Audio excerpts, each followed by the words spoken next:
Formula One introduced a cost cap in 2021.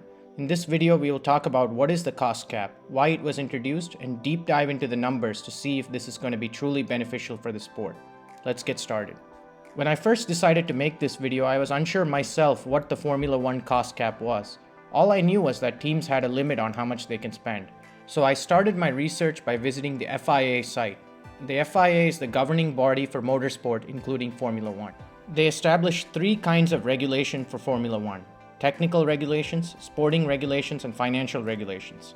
For this video, we'll be focusing on the financial regulations, but do look out for future videos where we'll cover the other two types of regulations. The 2021 financial regulations were first published in March 2020 and amended in May 2020 due to the COVID-19 pandemic. The document contains 11 sections. Let's walk through it. These financial regulations took effect January 1st, 2021 with three main objectives: to promote the competitive balance of the championship, to promote the sporting fairness of the championship, and to ensure the long-term financial stability and sustainability of the F1 teams. Section 1.2 has some good insight. Here we see that the cost cap is just a number that the teams have to stay under for their spend. They are free to choose how to allocate their budget. This is an important point because teams are not restricted as to how much they can spend on each aspect of their business. And I believe this flexibility is a good thing for the sport. Scrolling down to section 1.7, we see that the financial regulations are periodically reviewed and can be amended if needed. Now let's get into the numbers. In section 2.3, we see that the cost cap for a 21 race season is $145 million US. For every race under 21 races, $1.2 million will be subtracted from the cost cap, and for every race over 21, $1.2 million will be added to the cost cap. As an example, if there were 23 races in a season, the cost cap would be $147.4 million. And if there were 20 races in a season, the cost cap would be $143.8 million. These are the rules for 2021. In 2022, the cost cap decreases to $140 million, and in 2023, the cost cap decreases to $135 million.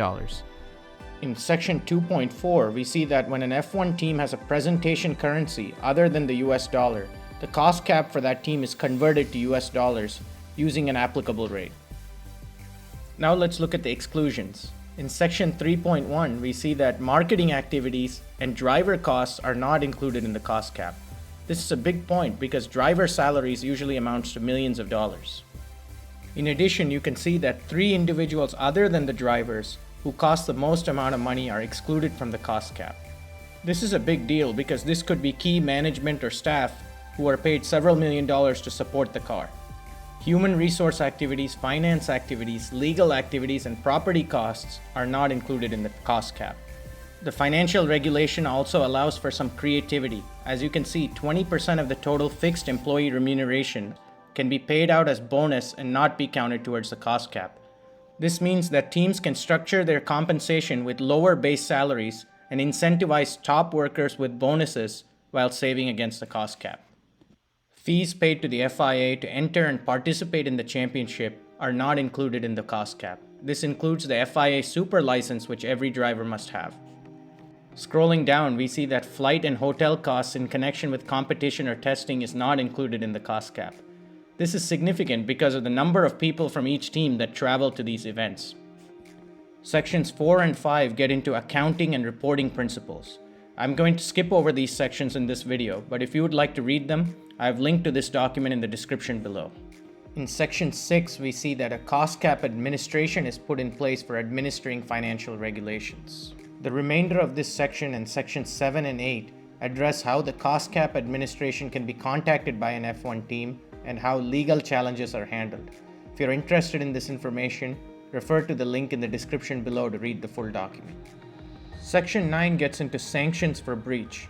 There are three kinds of penalties: a financial penalty, a minor sporting penalty, and a material sporting penalty. Let's look at each of them. A financial penalty is just a fine amount determined on a case-by-case basis. A minor sporting penalty is more severe. It could include public reprimand, deduction of Constructors' Championship points, Drivers' Championship points, suspension from competition, limitations to aerodynamic or other testing done on the car, or even a reduction to the cost cap. Material sporting penalty is the most severe kind of reprimand. It could include exclusion from the championship as noted in point 6. The financial regulations we just discussed might not be perfect, but I do think they are beneficial for the sport. Having a cost cap should bring a closer fight among the teams, and by 2022-2023, we should see many more teams competing for the championship. Thanks for watching. Make sure to like this video and consider subscribing to the channel for more great Formula One content.